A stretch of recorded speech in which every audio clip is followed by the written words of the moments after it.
Estas férias leve o observador no bolso. Na praia, no campo ou entre viagens, acompanhe toda a atualidade sem limites. Assine com 40€ de desconto e habilite-se a ganhar uma estadia de 2 noites num dos hotéis boutique da Small Portuguese Hotels. Este verão, desligue da rotina, não da informação. Assine em observador.pt. Notícias.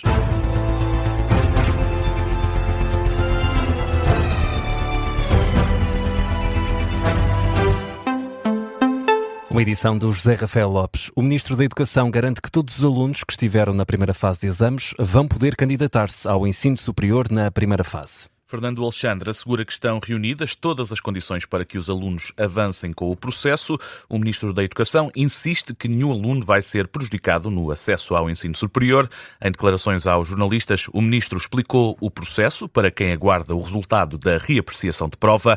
Diz Fernando Alexandre que qualquer aluno que se tenha candidatado pode alterar a candidatura depois de receber a nota da reapreciação. O Ministro sublinha ainda que a prioridade do Executivo foi assegurar que nenhum estudante foi prejudicado, nem é prejudicado pelos prazos administrativos. Os alunos têm até ao final da semana para se inscreverem para a fase extraordinária de exames. Esta fase especial vai realizar-se entre 3 e 8 de setembro. Foi a forma encontrada pelo Governo para compensar os atrasos na correção digital das provas. A Polícia Judiciária está a investigar as causas do incêndio que deflagrou esta madrugada num prédio em Lisboa. Um fogo que já está extinto desde as 6 da manhã provocou 5 feridos ligeiros que estão nesta altura distribuídos pelo Hospital São Francisco Xavier e pelo Hospital de São José. O fogo começou no resto de chão do prédio, numa loja da Associação Remar, uma associação que apoia pessoas em situações de vulnerabilidade. À Rádio Observador, uma das moradoras diz que foi surpreendida durante a madrugada com o avanço das chamas. Disseram-me, é um incêndio. E eu, tentei-me rapidamente, vestir-me e vir, para a rua, não é? Mal consegui abrir a porta, porque não estava à espera. E e depois andei aqui assim, baixo e cima na rua. E entretanto, deu por começar a ouvir uns estrondos e comecei a ver assim, umas chamitas pequenitas, mas não me conseguia perceber do que era. Olhei, como estava tudo escuro, eu vim para a rua, depois de me terem dado o alerta. O relato de uma das moradoras do prédio, eles que, nesta altura, estão a começar a avaliar, a Polícia Judiciária, os estragos provocados por este incêndio. Esperam-se dias quentes esta semana. Todos os distritos de Norte e Centro de Portugal Continental e Faro apresentam hoje um risco máximo de incêndio. E o resto do território está com perigo muito elevado. O perigo de incêndio deverá manter-se ao longo da semana, de acordo com a previsão do IPMA.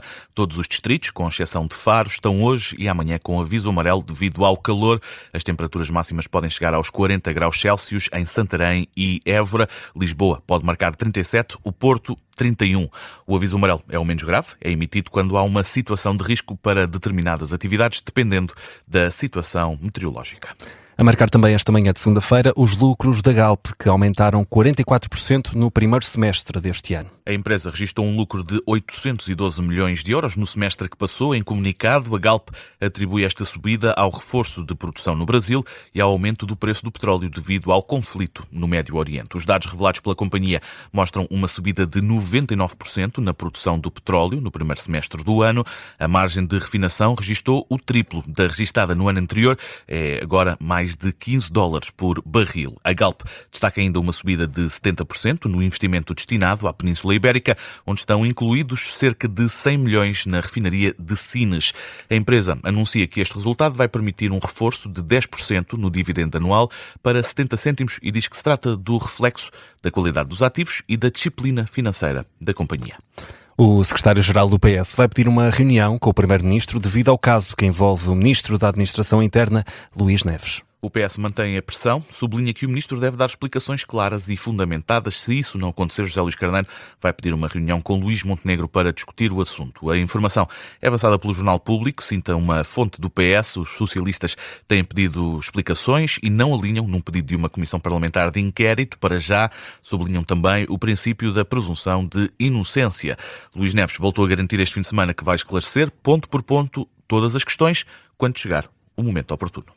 E Zé, em Espanha e França, os incêndios continuam a preocupar as autoridades. Sendo que os incêndios em Madrid estão em fase de estabilização, mas as previsões para o vento, com rajadas que podem alcançar os 30 km por hora, podem complicar os trabalhos da extinção do fogo durante o dia de hoje. Ainda assim, está prevista a retoma de alguns serviços públicos na região de Madrid, o que demonstra uma ligeira melhoria do cenário. Os autocarros já vão começar a circular pelas zonas afetadas, é o que diz a imprensa espanhola. Também as pessoas que tiveram de abandonar as casas na região de Madrid começam hoje a regressar às habitações e aos lares, no caso dos idosos, sendo também reaberto um parque de campismo. Nesta altura, Espanha está numa situação de emergência nacional nas províncias de Madrid, mas também em Ávila e Tudelo. Mais de 90 mil pessoas foram retiradas de casa e há quase 80 mil hectares de área ardida. Já em França, o presidente Emmanuel Macron reúne hoje a equipa do governo para analisar os próximos passos no combate aos incêndios. As chamas ameaçam uma zona onde vivem mais de 3 mil portugueses ou lusodescendentes no sudoeste de França, na região de Gironda.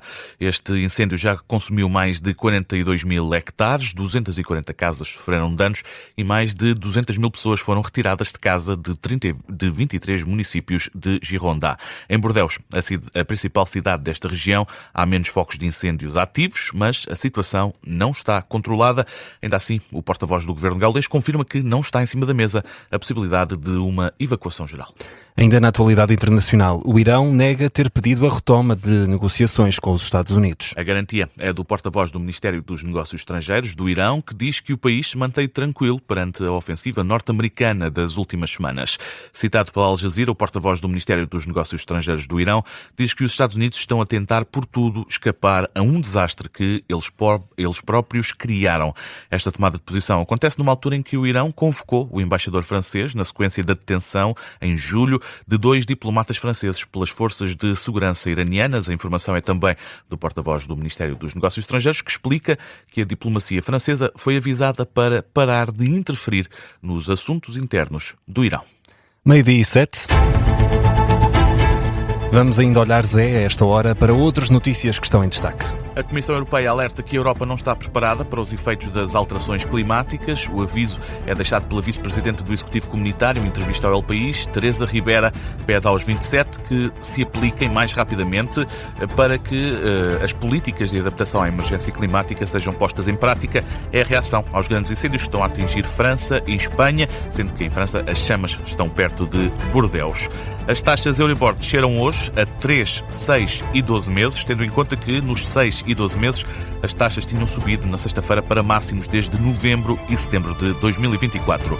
Com as alterações de hoje, a taxa a 3 meses baixou para 2,4%, continuou abaixo da taxa dos 6 meses, que está a 2,7%, e também abaixo da de 12 meses, que está perto dos 3%. A taxa Euribor a 6 meses passou, no início de 2024, a ser a mais utilizada em Portugal nos créditos à habitação, com taxa variável. E Volodymyr Zelensky diz que Vladimir Putin está a planear convocar entre 300 mil e 500 mil russos para a guerra na Ucrânia, assim que terminarem as eleições para o Parlamento russo. O presidente ucraniano cita relatórios dos serviços de informação ucranianos. Zelensky diz que o líder do Kremlin não está preparado para parar a guerra e que o processo de mobilização de mais tropas deve arrancar em outubro. Ponto final no Jornal do Meio-Dia. A edição é do José Rafael Lopes.